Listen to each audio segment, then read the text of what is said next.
Guys, for a very long time, I thought a tree is made up of the material that they absorb through their roots, like the water and minerals and all of that.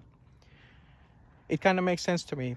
But if you look at this gigantic amount of material, there's a question that if it takes up all of these things from here, they should leave a pit around the tree, right? Because it takes up all these materials. And what are the kind of materials that we are talking about here? It's like the minerals and water and things like that, and they're like kind of metals, but this doesn't look like metal to me. It's completely a different substance. So what is actually the trees made up of?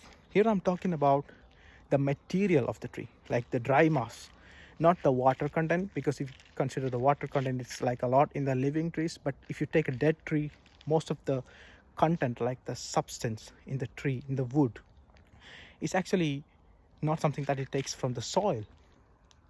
Instead, how are actually trees growing? It's basically the photosynthesis, right? And what is photosynthesis is doing? It's converting the carbon dioxide and turning into this.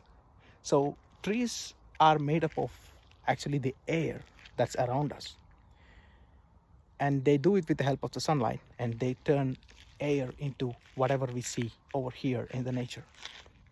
So all of these things are actually air.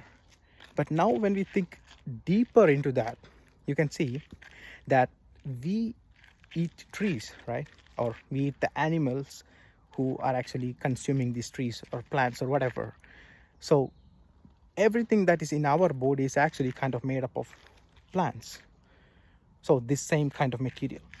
So we are a machine that is made of air, which breathe air.